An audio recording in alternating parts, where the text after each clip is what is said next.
Hello दोस्तों, UPSC निर्माण संस्था आदापुर में आप लोग का स्वागत है। मेरा नाम नेहा कुमारी है।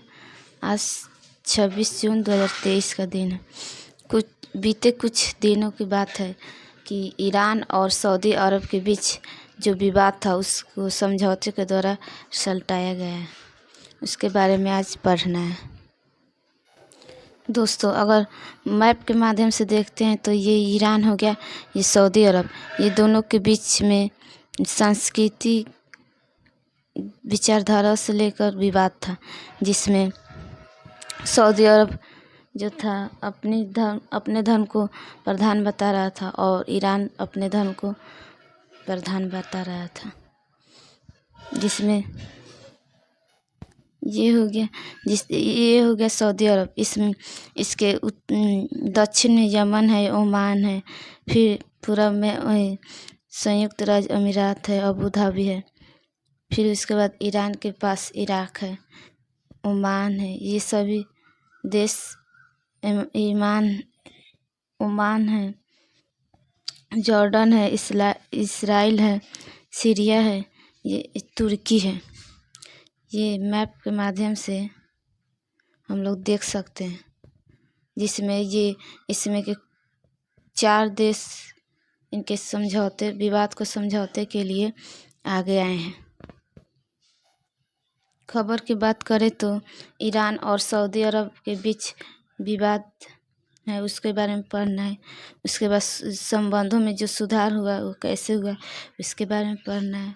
फिर उसके बाद पढ़ना है कि इस समझौते से निहितार्थ क्या होगा, मगर इस समझौते से और सब देश के लिए क्या हानिकारक हो सकता है और लाभकारी भी हो सकता है। यह विवाद ऐतिहासिक है, ऐतिहासिक तौर पर हुआ है।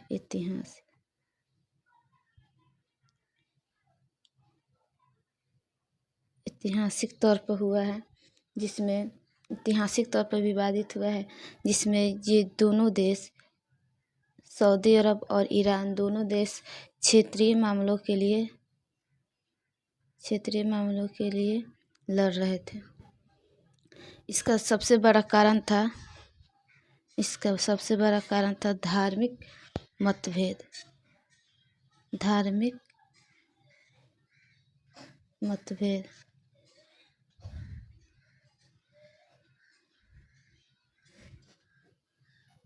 अब धार्मिक मतभेद मतलब क्या, जिसमें सऊदी अरब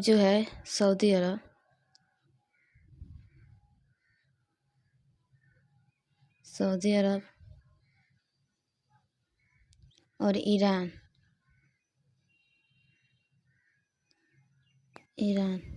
जो सऊदी अरब है उसके सऊदी अरब का कहना है कि मक्का में इस्लाम जगत का जन्म हुआ है, इसलिए यह धर्म प्रधान है। मेरा धर्म प्रधान है इस्लामों के लिए। सऊदी अरब में सुन्नी मुस्लिम रहते हैं, बहुत सुन्नी धर्म के लोग रहते हैं। वही ईरान में शिया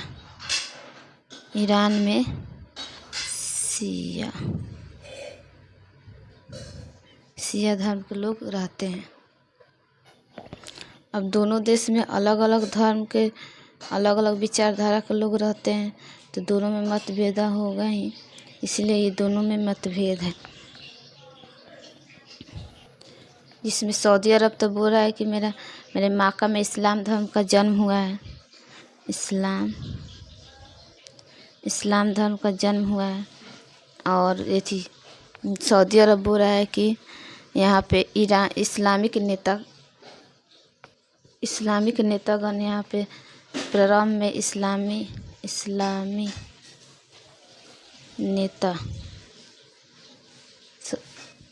नेता का संगठन बना था। कब तक?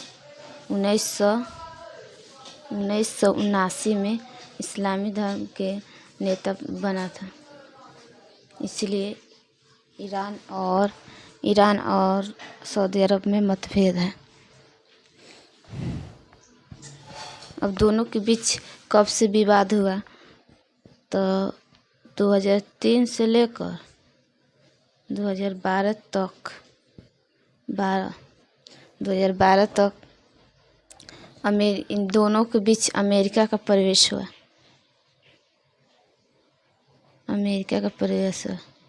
लेकिन यह अमेरिका इन दोनों के बीच के विवाद को नहीं निपटा पाया। फिर उसके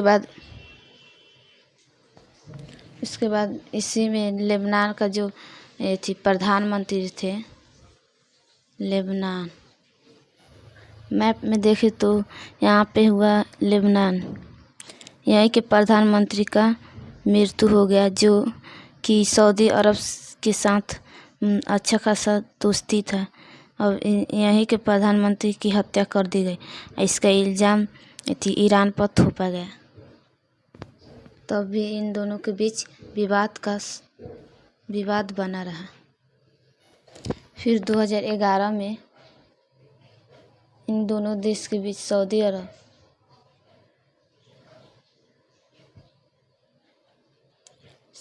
अरब और ईरान के बीच प्रॉक्सी युद्ध चला और दोनों के बीच युद्ध चला।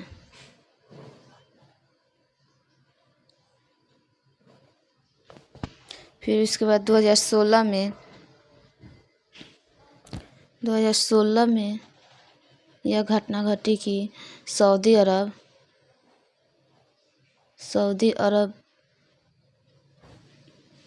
ने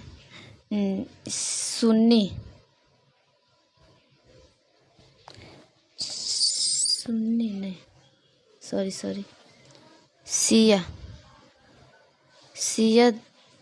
धर्म को मानने वाले एक धर्मगुरु को मरवा दिए, जिसमें इससे ईरान बहुत क्रोधित हुआ और दोनों के बीच विवाद होने लगा।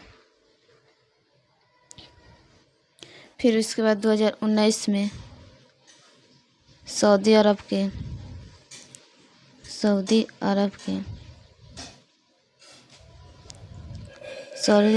तेल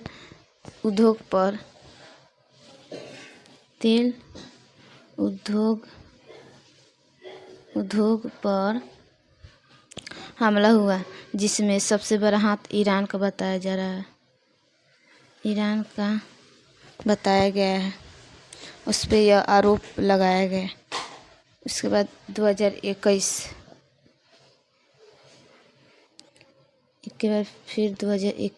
2 साल के बाद दोनों के बीच वार्ता हुआ, जिसमें इस वार्ता में बगदाद इन दोनों देशों के बीच आया। बगदाद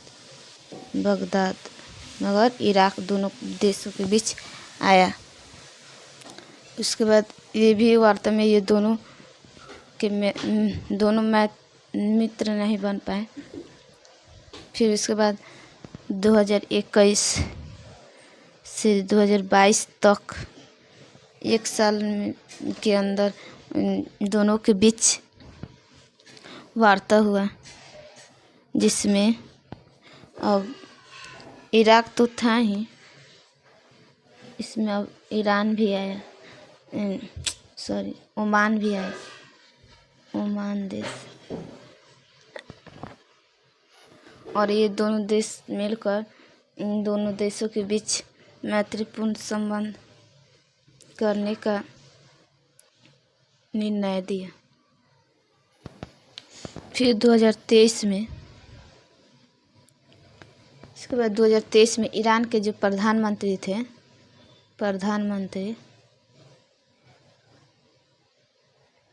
उन्होंने सऊदी अरब में भ्रमण के लिए निकले।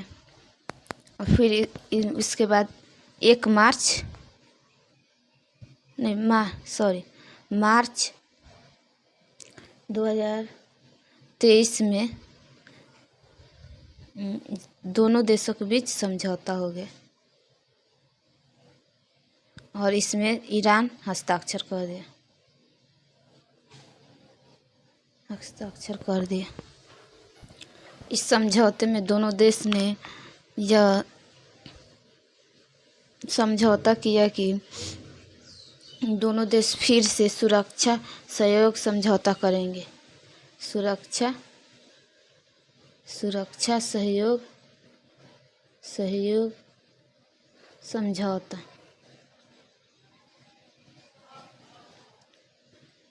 करेंगे, जिसमें दोनों देश सहयोग के लिए फिर उसके बाद दोनों देश सहयोग के लिए दूतावास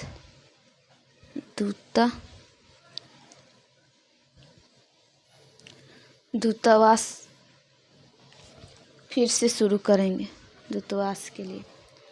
फिर उसके बाद इन दोनों देशों में व्यापार,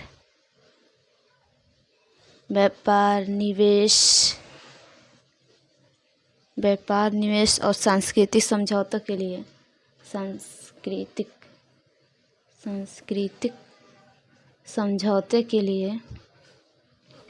समझौते को बनाए रखेंगे और इसे बढ़ाने पर जोर देंगे। इसमें इन दोनों देशों के बीच समझौते में चीन का बहुत बड़ा हाथ है। चीन ने इन दोनों देश के लिए मध्यस्थता का कार्य किया और इसमें चीन ने इस दोनों देश के बीच समझौते को सुलझाने में सफल हुआ, जिसमें चीन का वर्चस्व अब बढ़ गया है और पूरे देश पर इसका ही नाम ही चर्चा हो रहा है, जिसमें इससे यूएसए अमेरिका को बहुत बड़ा घाटा होगा। जो काम अमेरिका को करना चाहिए था वो अब चीन देश कर रहा है, इसीलिए यूएसए को अब कुछ पीछे छोड़कर चीन आगे बढ़ रहा है, जिसमें के लिए इससे भारत को कुछ हद तक हानि हो सकता है, परंतु यूएसए का जो वर्चस्व था वह धीरे धीरे कम होता जा रहा है और चीन इसमें आगे बढ़ रहा है। आज के लिए इतना ही, मिलते हैं फिर अगले वीडियो में।